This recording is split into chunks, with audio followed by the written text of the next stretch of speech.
So I'm having a chat with Nordik Fire. How are you? Very good. Thank you for having me.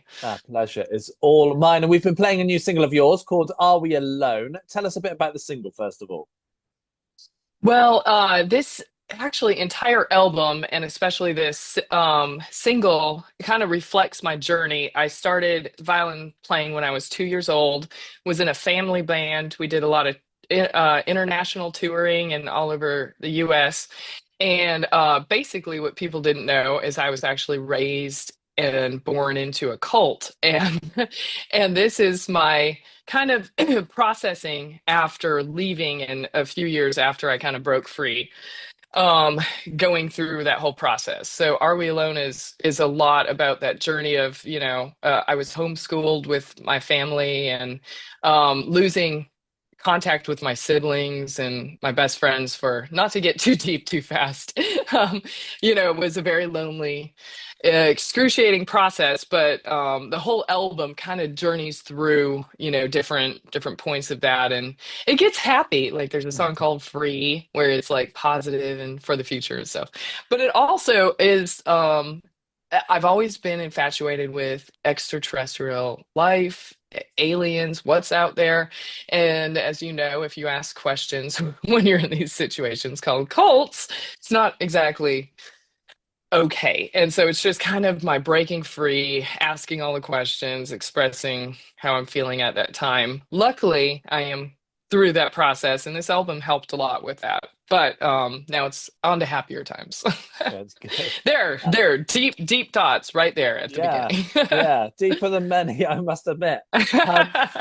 Um, and the sound that you've made with this record, was it the sound you wanted, or was it just kind of how it turned out? It was when I started playing, I was classically trained, and then I went into fiddle contests, and I ended up winning 10 state and national titles, did that a lot.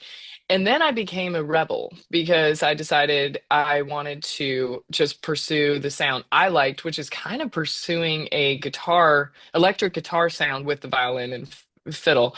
And so I would make a lot more money if I just stopped being a rebel and just went into country music, especially with Nashville being so close. It Mhm. could probably do pretty well, but no, I choose the true artist path of, exploring my soul and what I want to do.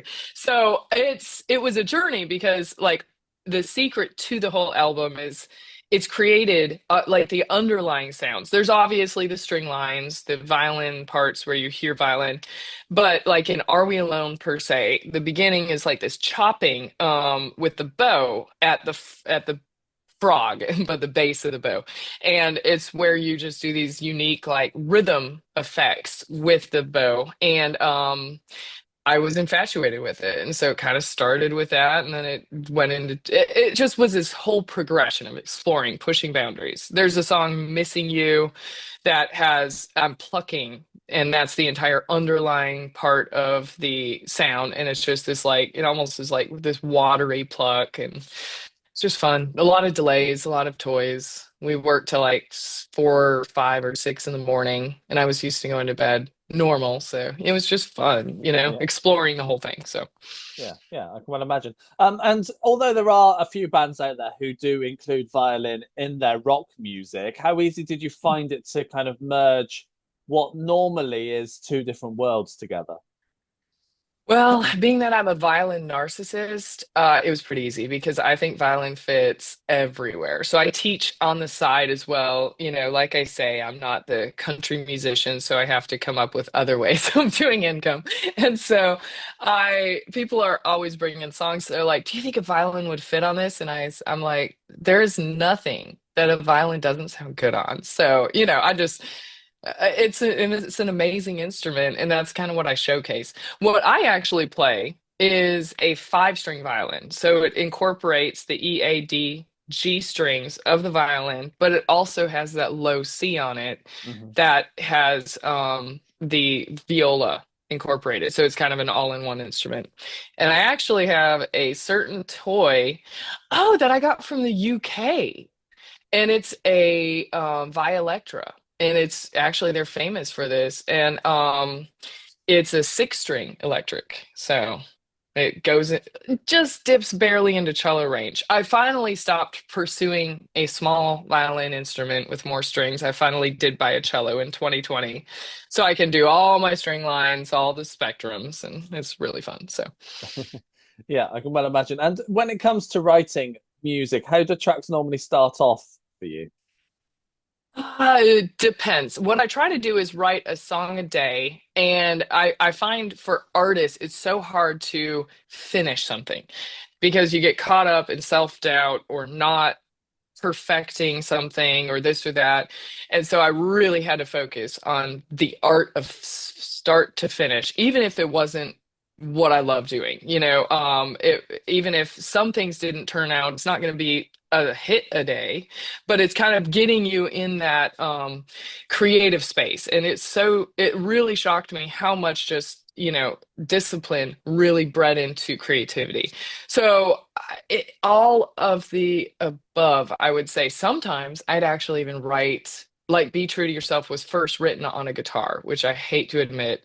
And then I went to my violin after it was written and explored a whole new plucking sensational sound where I'm actually plucking three chords at once with my thumb, first finger, and second finger, and with a certain delay. And it just was, it's like a signature sound. It's so cool. And so it's, sometimes like Be True to Yourself kind of fell out of the blue.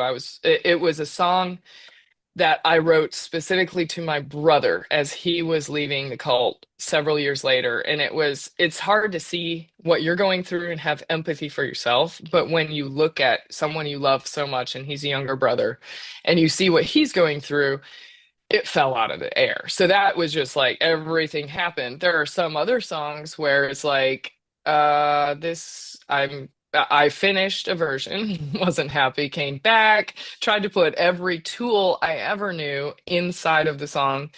And I did have great talks with people who were like, that's what a career is for, showcasing different aspects of what you Mm. could do through time and growing and changing. And so I had to learn to not shove everything into one song as well. It's fun process. We could talk about this all day. I'll stop now. Okay. No, not a problem. But you mentioned that you try to write a song a day, so you must have a nice big catalogue of music that you want to get out there. Are you planning on the next release now? I just started a whole like I feel like I have so many songs that are not properly recorded, but I'm starting fresh and I just started this as of yesterday. So a new like I'm gonna start with just some singles and just a totally new fresh sound and starting that journey right now. So I'm really stoked. Good. Yeah, excellent. And I'm sure people will want to see you doing some live shows. What's your plan? This year, I'm doing a lot of recording. So I'm taking a lot of actually producing, recording, engineering kind of classes. And I'm really excited to kind of just sit in the studio in that creative space. And then my goal is to bring it live. Hmm. And when I do live shows, I love to incorporate some looping. I don't do that as much. I record my parts, but I love the looping aspect. So during the live show, I incorporate that a lot. So hopefully soon. I have a 5 and 7 year old, so that's holding the touring a little bit. So that's why it will be basement work this year and recording. Yeah. Yeah, good. Is there many places you want to get to when you do start getting on the road and doing some shows? UK for sure. I feel like I've done a lot of Asian tours and Middle East, which is crazy. I was with a band right before I started my Nordik Fire project, and we actually were cultural ambassadors with the United States Embassy, and they sent us to all these underserved areas as a cultural exchange program. And that was fascinating. And it's just, we went to places like Timor-Leste. We ended our last tour with them in Jordan, and the last concert was in a Roman amphitheater. So it was pretty sweet. Yeah, And I am dying though to get over to Europe. So that's that's on my bucket list. So yeah, yes. absolutely. Bethany, it's been a pleasure having a chat with you.